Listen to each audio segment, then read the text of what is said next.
Po kthehemi në studio, po qëndrojmë shumë gjatë këtu, flasim për konferencën rajonale për sjelljen e sigurt të fëmijëve në rrjetet sociale, një shqetësim global ky, sigurisht sepse kemi parasysh që sot fëmijët pothuajse sa po të lindin janë me telefona në dorë dhe gjurmojnë, shohin dhe kanë sigurisht shpeshherë realisht një përbajtje fatkeqësisht jo adapte për moshën e tyre, kështu që duhet me pas shumë kujdes prindërit në radhë të parë, po duhet me u kriju edhe mekanizmat në mënyrë që vërtet me qenë shumë të sigurt fëmijët në rrjetet sociale. Është një konferencë, pra siç u thash, që organizohet në detajt i kemi tash edhe na i tregon Teuta Muja, i kolega jon gazetare, që ka edhe një të ftuar, është Blerta Liu Ahmeti, apo jo, Teuta, drejtoresha e organizatës. Mirëmëngjes Teut, përshëndetje. Faleminderit, mirëmëngjesi edhe për ty. Agron, si që përmende, do të flasim për konferencën rajonale 2 ditore me temën sjellja e sigurt të fëmijëve në rrjetet sociale. Në vazhdim do të njoftohemi për të gjitha detajet me drejtoreshën ekzekutive nga iniciativa për fuqizimin e arsimit, Blerta Liu Ahmeti, e cila na njofton më gjërësisht. Mirëmëngjesi drejtoresh, mirë se erdhet. Mirëmëngjesi, mirë se keni ardhur. Atëherë konferenca do të mbahet sot dhe po ashtu edhe nesër. Atëherë mund na flasësh se si do të vijon dita e sotme? Po, kjo konferencë ka për qëllim, ashtu si që edhe e ceke, sigurinë digjitale të fëmijëve. Sot do të kemi rastin, do të kemi aktivitete diku 2 panele. Panelin e parë do të kemi perspektivat e fëmijëve dhe sfidat që këta fëmijë kanë në rrjetet sociale, ku klasat e nënta të shkollave publike, shkollave private, gjithashtu të komunitetit turk dhe komunitetit bosnjak, do të flasim më shumë, do të na tregojnë historitë e tyre ose rreziqe që ata kanë hasë në rrjetet sociale. Pastaj do të kemi panelin e të rriturve, ku do të flasim më shumë për rekomandime dhe propozime se çka janë mekanizmat që mundemi ne me ndërtu për me siguru mbrojtjen e fëmijëve në jetën digjitale.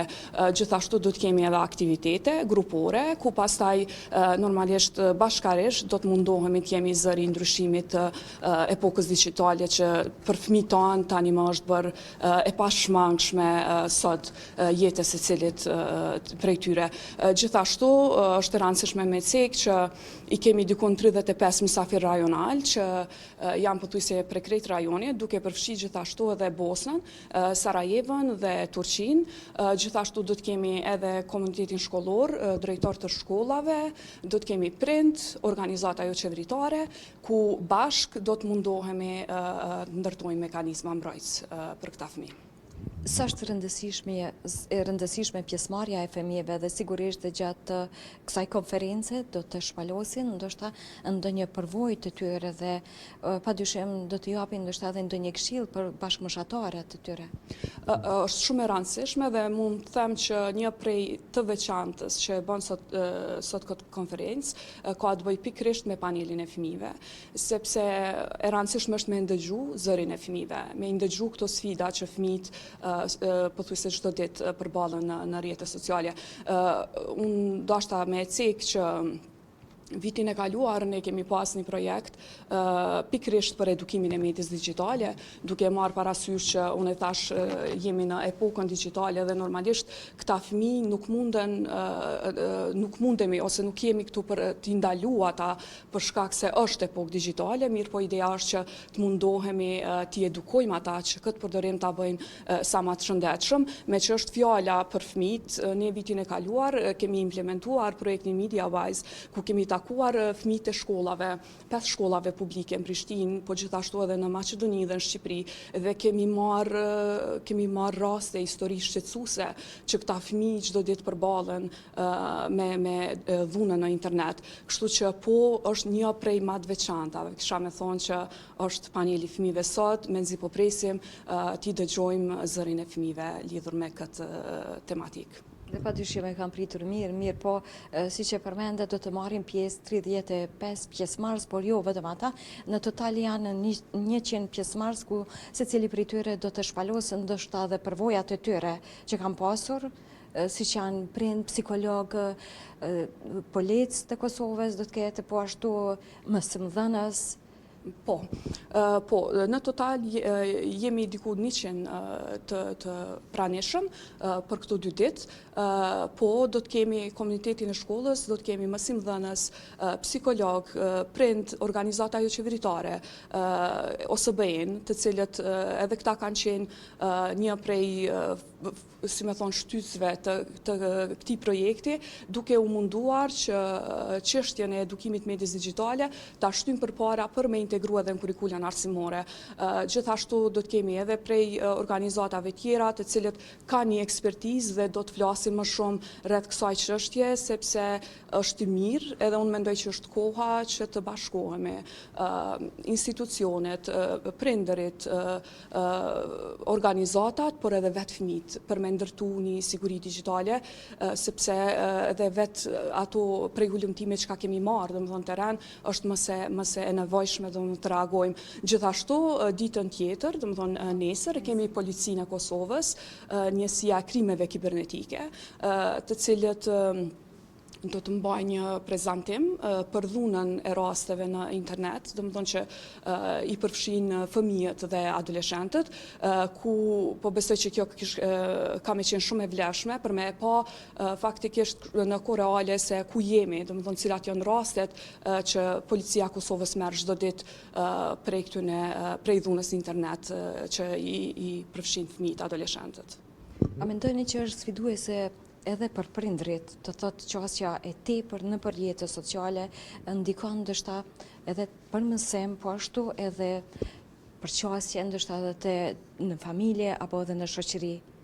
Natyrisht që po, gjatë hulumtimit që kemi bo vitin e kaluar, edhe një pjesë arsyeve që tash sot jemi edhe do të flasim më shumë, ka qenë se fëmijët janë potencu që një prej asaj se çka po e marrin gjatë kalimit kohës, domethënë në rrjetet sociale kemi marrë raste alarmante deri 7 fëmijë që janë deklaruar, normalisht me një përqindje më të vogël, dikon 11% Maqedonia ka dalë që janë deklaruar fëmijë që rrinë 7 deri në 8 orë në një dite, po jo për të mësuar, jo për të studiuar, po për të përdor këto platformat si që janë Snapchat, TikTok edhe këto të cilat mandej që to po janë paka shumë edhe ajo shtyzja të dhuna në internet që fëmijët po përballen me sfidat ndryshme.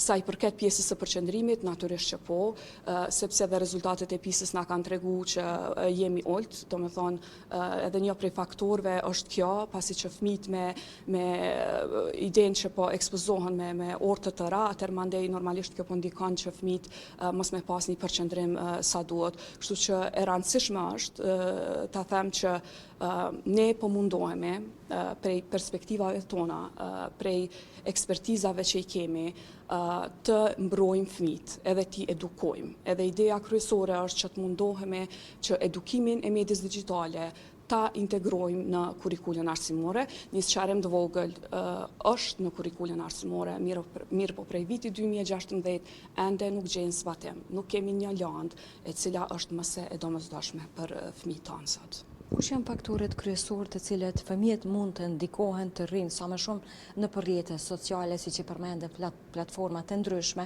ndikon shoqëria apo ndoshta edhe rrethi në përgjithësi? Në përgjithësi është trendi. Mendoj që është trendi, është mëse normale, adoleshent do t'i përcjellin trendet e fundit. Edhe prej asaj që ka kemi marrë prej hulumtimit, fëmijët janë potencu që është trendi në kuptimin që po thuaj janë grupacione shoqënish, normalisht fëmijët nuk dojnë me qenë të përjashtuar prej shoqënisë, duke mos e përdor, edhe kjo një farë mënyre po mundohet mi bo ata që me qenë pjesë të komunitetit vet. Kështu që kjo është një prej faktorëve dhe normalisht media digjitale ofron çdo gjë, ofron edhe arktim, ofron kontente të ndryshme, edhe natyrisht që fëmijët mandej shumë shpejt po mbrinte dopamina, domethënë lumturia, motivimi përmes atyre kontenteve të cilat po i marrin. Mirë po gjithmonë nuk unë jam shumë e sigurt se mbas të rinjit që kemi pas me fëmijë nuk është që kanë qenë dijeni, domethënë për rreziqet shëndetësore që mundën më bënë mirëqenien e shëndetin e këtyre fëmijëve. Në të shumë të në rasteve ka edhe fëmijë që bëhen shumë agresiv? Po, ka raste, posaçërisht prej lojrave, edhe prej fëmijëve që janë 5-6 vjeç, ku kohëve të fundit kemi marrë raste, po flas nëpër Evropë, Amerikë, kudo dhe në Kanada, që një prej faktorëve kryesor janë këto lojrat e fundit që fëmijët po ekspozohen, edhe mandej për shkak që ka përmbajtje të dhunës. Edhe normalisht ata janë të vegjël për mjafton aq për me mësu edhe për me u bo mandej të dhunshëm. Si mund të mos kenë një qasje ndoshta të përditshme, ndoshta nuk mund të ikin asaj mirë, po të kenë një qasje ndoshta me kohë të caktuar fëmijët dhe të qasen po ashtu edhe në rrjetet sociale, të marrin njohuri ndoshta edhe çka jo në dobinë e tyre. Kjo është e rëndësishmja, edhe gjatë krejt sesioneve të mentorimit që kemi mbajt vjetë, ka qëllimi kryesor ka qenë kë. Edhe çka kemi bisedu edhe me fëmijët, me trajner që kemi qenë vitin e kaluar, ju kemi thënë që nuk është ideja që do t'ju ndalojmë, sepse është epokë digjitale, është një pjesë e pashmangshme se cilit fëmijë sot.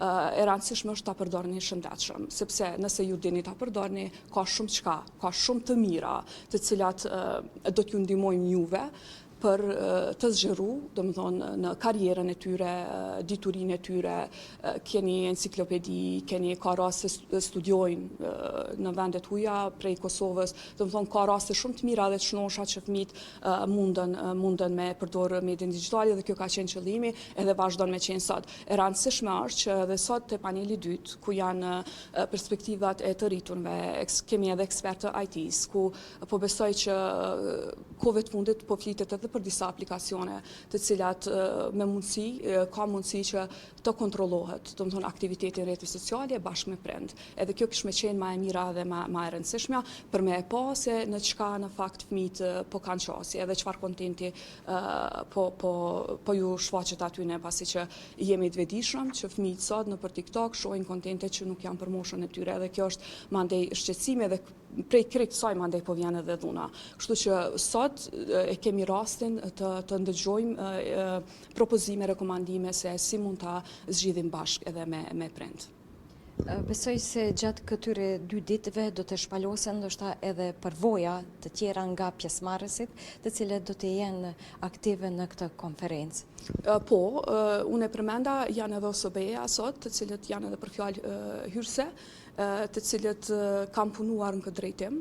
Kemi me pas edhe përfaqësues të ambasadës së Finlandës, edhe të ambasadave tjera, gjithashtu kemi edhe të organizatës jo qeveritare që kanë punuar më shumë për pjesën e dezinformimit, që fëmijët domethënë po bin prej dezinformimit përmes rrjeteve sociale. Kështu që jemi shumë të lumtur që i kemi sot këtu, të cilët do të ndajnë përvojat e tyre dhe eksperiencën e tyre lidhur me krejt këtu, që normalisht mandej do të ndihmonte për me ngrit një mekanizëm mbrojtës. Drejtoresh, ke diçka tjetër për fond të shtosh, sa i përket kësaj konference? Unë ju falenderoj shumë që keni marrë me prioritet, të e marrë parasysh aktualitetin edhe teman shumë të ndihshme, ta them kështu, edhe që bashkohemi, media, institucione lokale, komiteti arsimor, prindër, organizata jo qeveritare, që të krijojmë një siguri, një mirëqenie për të gjithë fëmijët në jetën digjitale. Faleminderit shumë edhe po besoj që shihemi shumë shpejt me ndonjë aktivitet tjetër. Për të filluar edhe konferenca. Po, patjetër. Faleminderit shumë. Suksese. Atëherë ishim me drejtoreshën ekzekutive Blerta Aleu Ahmeti, ku biseduam sa i përket tematikës konferencës rajonale e cila ka të bëjë me sjelljen e sigurt të fëmijëve në rrjetet sociale.